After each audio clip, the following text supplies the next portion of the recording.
Class of 2024, Western Governors University, congratulations. You made it.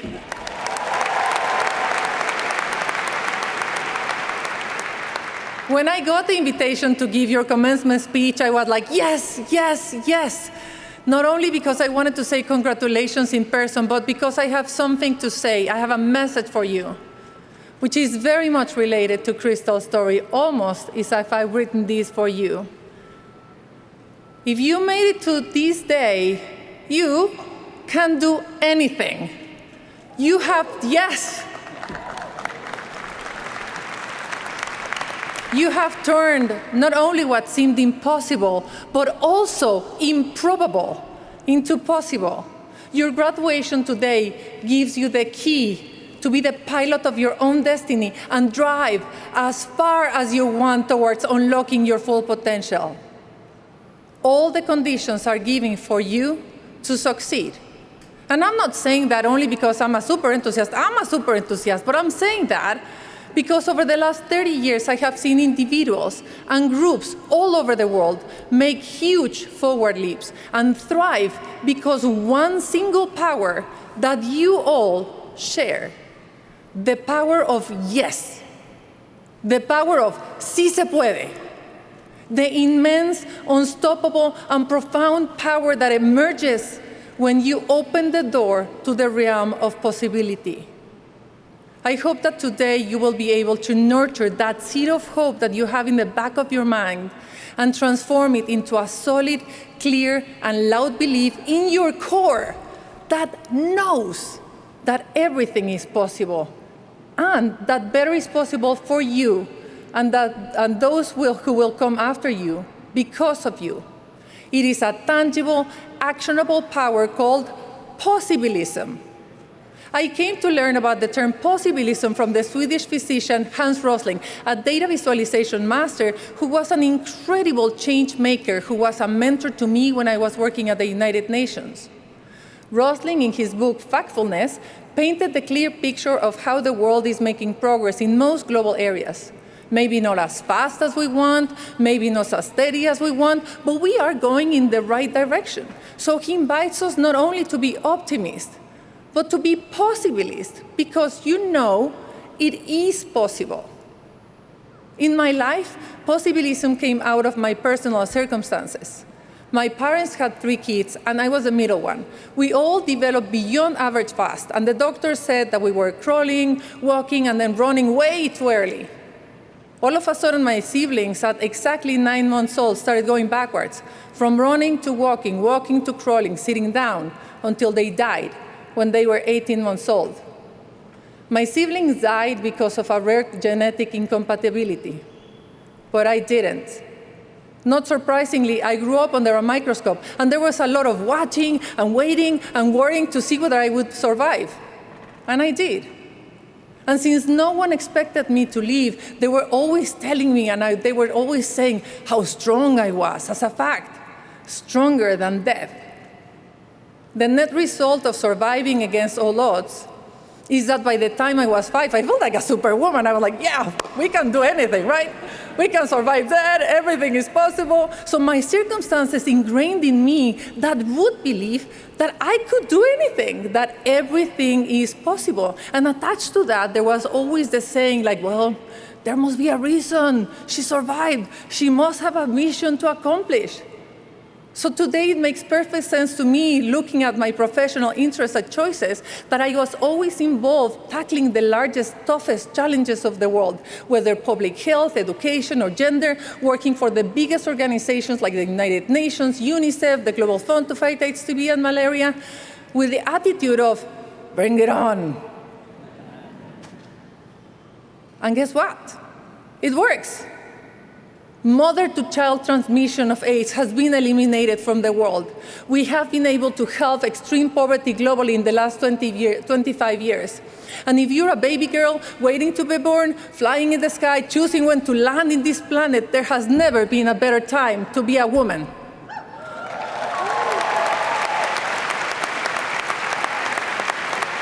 We have more access to education, to electricity, to civil rights, and to health than ever before in the history of the world. And even when we're bombarded by negative news, even when we feel that we are going backwards, the reality, the data indicates that the world is making progress. And when you operate in the realm of possibility, you realize that the world is more malleable than what we think. As Crystal's story, we can kick it into shape, we can kiss it into shape. And I'm not alone in these convictions. Every big challenge in the world is met by people who believe the impossible is possible. Every big leader I have worked with has a possibilist mindset. And that mindset is a superpower that you all here have demonstrated to have, a superpower that you in this class share with the greatest leaders of the world, even if you're not aware of it, or at least not yet. What you have achieved today is gigantic. You defeated all odds. You turned the no into yes. You turned the Crystal stories into successes. If there's one thing that I'm sure of, is that doing your degree today wasn't always easy. There were probably mountains to scale, challenges that you have to overcome to be here today. People who discouraged you, who said, no, you won't be able to do it, why waste your time? The sacrifices you made, the sacrifices others made for you, the many balls you had to keep in the air as you juggled work, family, school, the times you had to work when you were exhausted, the feeling of being overtired, overextended, financially stressed, the guilt if you wanted to give up, the skepticism when you tried again, the self-doubting if this day could ever arrive. It was hard. But class 2024 of Western Governors University, you did it. You made it.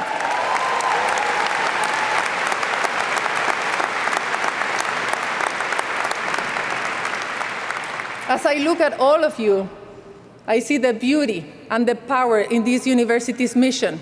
A school that gives the opportunity to get an education and a degree on your own terms and your own time. Their sense of possibilism has fueled yours. Through this degree, you have acquired an unmeasurable set of skills and tools that would allow you to get to new heights in your career, to start new chapters in your story. So take the time to celebrate. We, particularly women, we hardly do that because we're running so fast all the time. But take a moment to recognize how far you have come. I ask you, look around, turn around, look at the faces of each other. Look at those faces of the fighters like you made it to today. Honor your support system. Be grateful to your teachers.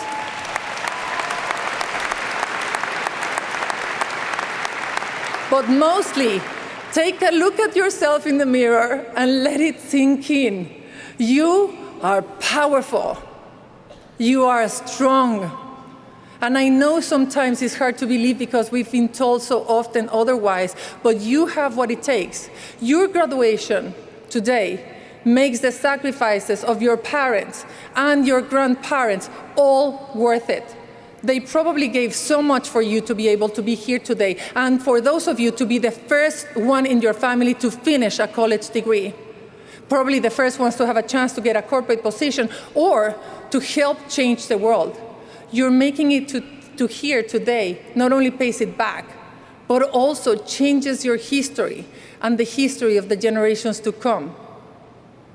Your graduation should be all the evidence that you need that you can do anything, that as a fact, everything is possible. When you're looking for a job and you get a no, well, you know you can get a yes. And because if you made it to today, you can know that the challenges you can overcome. When people call you crazy because you want a promotion, you want more, you've been there, done that.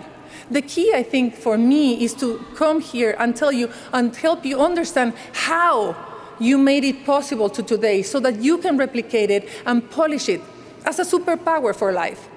The possibilist superpower starts with being an optimist, but is by far more than that. It combines optimism with the perseverance and determination to never give up, the grit and resilience to break down barriers and keep going despite the obstacles. It culminates with an unwavering belief that everything is possible. And that belief, combined with the tools that education and experience has given you, it is what propels motion, what creates traction, and what drives on mission. That makes better possible. So when the inevitable barriers and challenges appear, when voices distract you and derail you, when you have to rely on your superpower to flip the script and get back on track. I was raised in Mexico and lived in Europe for more than 20 years before moving to the US 10 years ago with my 2 children. One of them, my son, is here with us today. My kids didn't speak a word of English when we arrived. And when we arrived, it was the first time in my life that I heard that I was a Hispanic. I was like, what is that? I'm a happy Mexican, and I have never heard that term in my life before. What do you mean? What? My entire life, I worked as a marketer for social causes, trying to win the hearts and minds of people by highlighting the attributes of the issues that I was working on. I realized that this new group that my kids and I were going to belong to, Latinos, had a huge perception issue, a true reverse marketing problem. It made no sense. The data indicated that Latinos are huge, but we were seen as small. The numbers were clear. We're powerful. But even us ourselves, we felt weak. There was a true distorted mirror. So whomever was doing the marketing for the Latino community was doing everything possible to hide the true attributes of Latinos and presenting us as someone we are not. And then there was that moment that changed it all. I fell in love. I got married to an American, and I was like, okay, that's it. I can kiss goodbye my diplomatic life of moving from one country to the other, and I'm going to be staying in America. And that was all of a sudden when I realized that because of my decision to marry an American and living in the States, my daughter was going to make 50% of the salary only because she's a Latina, only because Latinas have a perception issue that makes their salaries by far smaller. So when I needed what needed to be done for my community tapped exactly into the skills and experience that I had as a diplomat and a social marketer. It was a continuation of the work that I did at the UN, creating master plans, global mobilization initiatives. I should have felt reassured in my past experience, but I was terrified and shaky. I thought about it, and then it hit me. My father was a civil engineer, and he always took me to see the highways he built because he said I was a good co-pilot. At that time, there was no GPS, so there was I was very good at folding paper maps and putting it, and I was like, to the right, to the right, to the right, to the left. And he was like, mija, you're a great co-pilot. I text you, next time, I take you to Acapulco. Mija, great co-pilot. I take you to Ixtapa. So without intention, my dad subconsciously planted in me the idea that my role in life was to be a co-pilot, the right hand of someone. And looking at my resume 30 years later, yeah, that's how it played out. I have been the right hand of some of the greatest leaders of the world, an extraordinary experience on its own. But all of a sudden, when I needed and wanted to be the pilot of my own history and for my community, I couldn't, I was petrified. Making the move from co-pilot to pilot was hard. I remembered when my mom was 40 years old, she decided to quit her secure and stable job as an economist to start a new career and become an actress. What? It was hard, but she kept going. It's not that she was fearless, she was panicking. There were true down moments, but she was not going to let fear take the decisions of her life. So, although she felt fear-free, although she was with fear, she acted fear-free, not fearless, and she succeeded. And I took a leap of faith, one based on my knowledge and my experience, tapping in my superpower of being a possibilist. Taking a page from my mom's book of life, I decided to be the pilot of my own destiny and created the World Human Foundation 6 years ago. We started modestly. 6 months in, I was afraid we would have to shut down, and I had to let my people, my staff, know that lack of funding meant I would not be able to pay them. The team asked me, so how long is it going to take you to be back on track? And I said, 3 months. To my surprise, most of the people stayed.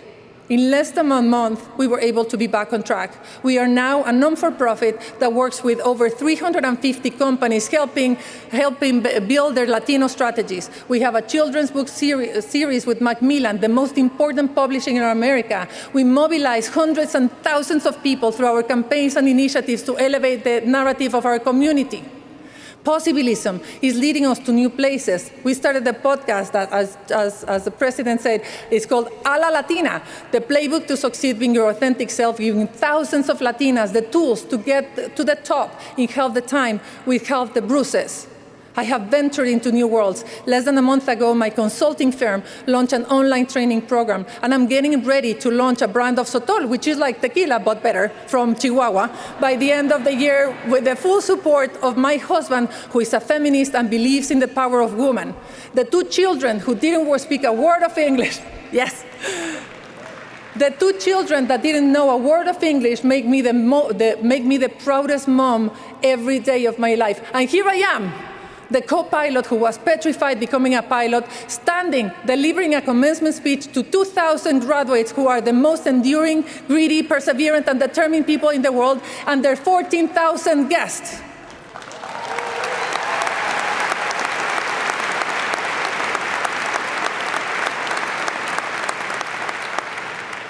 There will always be barriers and obstacles that seem impossible. There will be voices and narratives that people will want to impose of you. But you have come far too far to let anyone write your story, hijack your journey, or stop you from achieving your dreams. So say no to external voices. Say no to the naysayers. Do not be afraid of change. Do not be daunted by the speed of the change in the world. Tap into your superpower and rely on the power of yes, the power of si se puede. Choose to live in the realm of what's possible. Today is the milestone that gives you the freedom to fly, the knowledge to make new choices, the confidence that comes with experience. Take what you have learned and earned from your education here and create the role you want to play. Your ancestors made sacrifices so that your life would be better. They set you on a course, but it is up to you to grab the baton and keep building. Pay it back when you can, but most certainly, pay it forward by offering the world your hard-earned expertise and talents, your creativity, your ideas. Keep growing. Keep moving forward. Everything is possible, and better is possible. Dare to dream big. Let your wings expand and grow and take you higher, because the sky's the limit for those who believe in the realm of possibility. So, buckle up, climb into the pilot seat, and make sure you absolutely and positively understand that you can fulfill your potential and drive to your destiny with the confidence that everything will be okay. Because if you made it to today, you can do anything. So go out and show the world what's possible. Your time is now. Thank you for having me.